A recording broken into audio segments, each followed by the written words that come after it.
Se você tem acompanhado a nossa série sobre a história da pregação católica, já viu como os primeiros cristãos começaram a anunciar o evangelho e como a pregação foi se desenvolvendo ao longo dos séculos.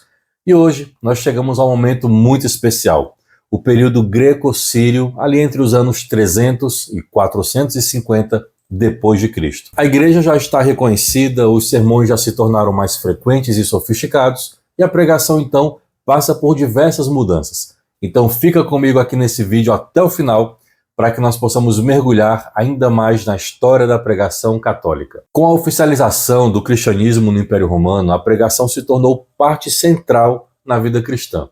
Os sermões eles passaram a ser mais frequentes, chegando a ser mesmo diários em algumas regiões, especialmente durante os tempos de jejum.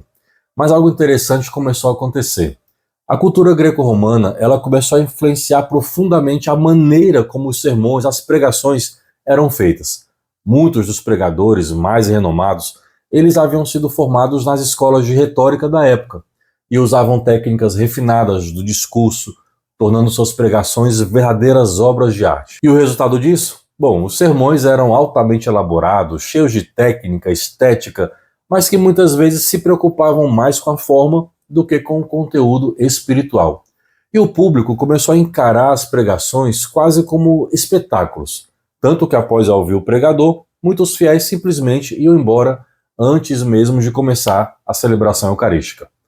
Nessa época surgiram dois estilos bem distintos de pregação.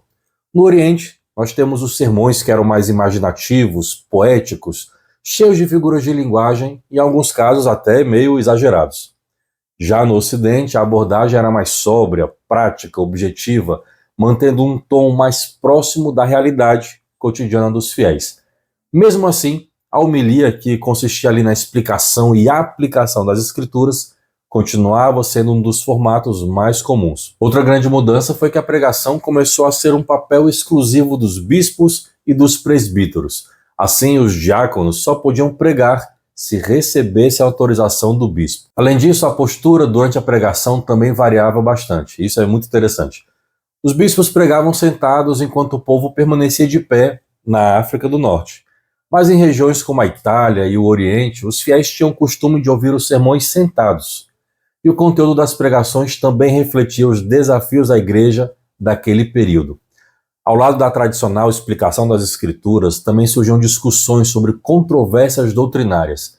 Em alguns lugares, a pregação também assumia um tom mais combativo, especialmente contra heresias e práticas contrárias à fé. Então, percebe como a pregação cristã ela vai evoluindo ao longo do tempo e se adaptando a cada realidade, daquele momento. Nós saímos de uma prática mais simples e direta para um modelo de pregação altamente refinado, influenciado pela cultura e pela oratória daquela época. Isso foi apenas uma fase nessa longa jornada. Por isso, nos próximos episódios, nós vamos continuar a ver como a pregação continuou se transformando e se adaptando aos desafios de cada tempo. E se você está gostando dessa série, já me segue aqui, compartilha esse vídeo com mais pessoas para que elas possam conhecer essa história fascinante da pregação católica.